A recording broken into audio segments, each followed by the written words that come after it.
the market's wrong. Like Bitcoin is massively undervalued right now at whatever it is, 56,000-7,000 per coin. And again, reiterating what I'm saying, there is just so little Bitcoin out there. You can't double your holdings as a large entity at this point. So it's going to shoot up. The pressure has to be alleviated in other ways. So what I see right now is Bitcoin's like a beach ball, and we're pushing it underwater right now, and people are starting to get bored. Maybe it's intentional, maybe it's paper Bitcoin shorting Bitcoin and pushing the price down, but that is not sustainable simply because there's so much buy demand. Every quarter, Tether is going to be buying Bitcoin. Every couple months, MicroStrategy is buying, Semler is buying, and we're going to see more and more of that. One of the largest pension funds in the world in Korea is allocating to MicroStrategy now. So you can see the tide already turning. But just like in The Big Short, the market takes time to realize what's happening. It's always going to be the people that are paying attention to Bitcoin that see all these factors and are allocating to it. This is why Michael Saylor is going to try to buy as much as he can right now. Bitcoin is currently vastly undervalued. That's the latest message from Samson Mow, CEO of Jan3. In a recent interview, Mow expressed his confidence that Bitcoin could still reach the $1 million mark by 2024 or 2025. Mow compared Bitcoin's current state to a beach ball being held underwater, with institutional buying pressure building rapidly. He emphasized the scarcity of Bitcoin, making it increasingly difficult for large entities to double their holdings. This limited supply, Mow believes, will trigger a massive price surge soon. Companies such as MicroStrategy, Semler Scientific, and Tether continue to invest heavily in Bitcoin, a trend Mow expects to gain momentum as more businesses see the potential in a Bitcoin-centric strategy. Despite the market's slow reaction, Mow stands by his ambitious $1 million price prediction, asserting that the shift is already underway. Make sure to watch to the end of this video, as we dive deeper into Samson Mow's insights and predictions for the future of Bitcoin. Also, if you enjoy listening to crypto-related content, please show your support by liking and subscribing to this channel by following the link in my bio. And get access to my free daily crypto updates and expert predictions direct to your inbox. Each newsletter contains market intelligence, on-chain data and latest updates from experts in the crypto space. All of this is available completely free of charge. Signing up only takes a moment and you can always change your mind later on. Now back over to Samson Mow. If you look at ordinary people, they want to buy Bitcoin when it's at all-time highs. They're not interested when we're down in the 50s, right? And it's the same thing. Like everyone gets Bitcoin at the price they deserve. It's a very interesting thing because MicroStrategy usually pre-announces their contribution to Bitcoin demand. Like we know that they're going to buy $2 billion worth of Bitcoin.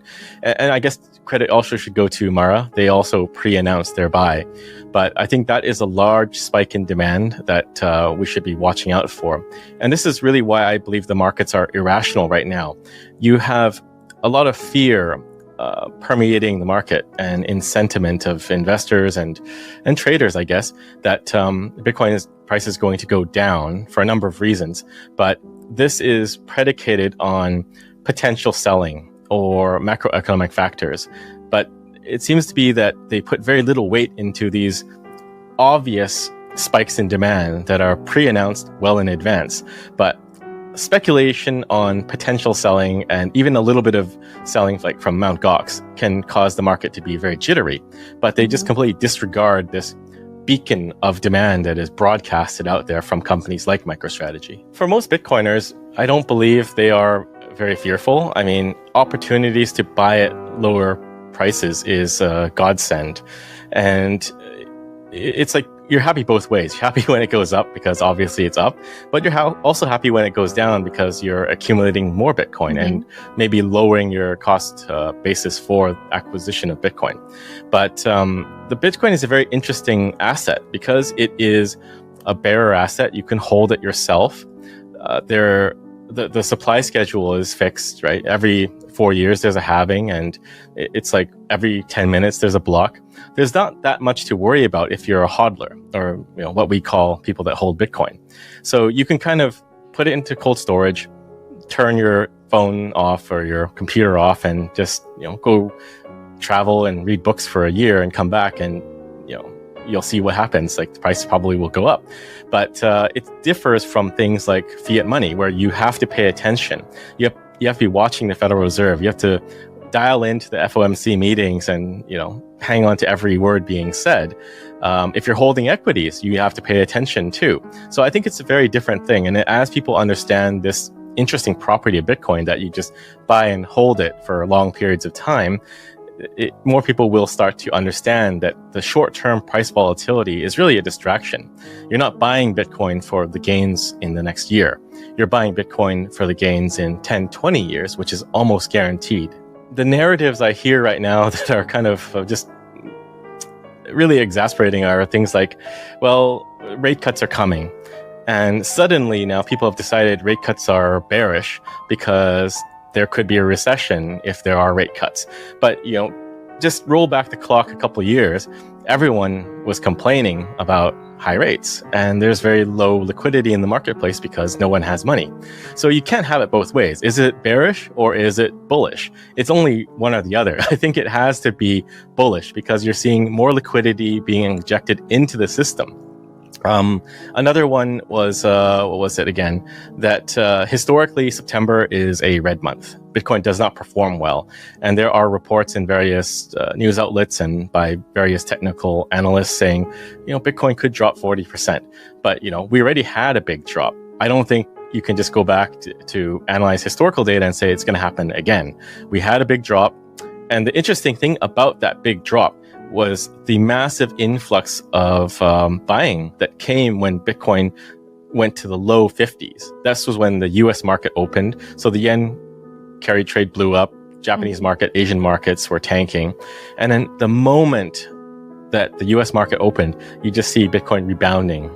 And I think that goes to show that there is strong demand, especially from the ETFs, where they're relatively price insensitive. And that also applies to Bitcoin being sort of recession proof because you have large pools of institutional capital that have nothing else to do. So in a recession, I think ordinary people, retail investors probably are going to have a hard time. But we are seeing pension funds with hundreds of billions of dollars invest in Bitcoin. And that doesn't really change in a recession. They still need to meet their obligations and deliver to the pensioners. And it's the same for every other major institutional investor. They're sitting on piles and piles of cash, and they're going to do something with that. And it's likely that they will put it into Bitcoin. At least that's the trend I'm seeing. Last few months, I've been engaging with some politicians in Asia where I was traveling. And it always comes down to, we'll look into it later. But there is no later, I think. The opportune time to get into Bitcoin likely has already passed. So if you look at who's holding a lot of Bitcoin, MicroStrategy has 220,000. The ETFs in the US have about 900,000. And then you have all the other various holders, like Bitfinex has a large chunk. There's the BitMEX insurance fund, and Binance has a good chunk too. But there is not a lot of room to increase holdings at this point. So if you ask yourself, can the US ETFs increase from 900,000 to 2 million Bitcoin, like 10% of the supply?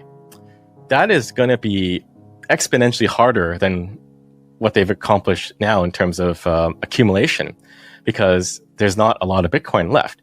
If you look at the ETF holdings of different regions, the US with 900,000, Hong Kong, which came after the US, they have, I think, 4,500-ish now.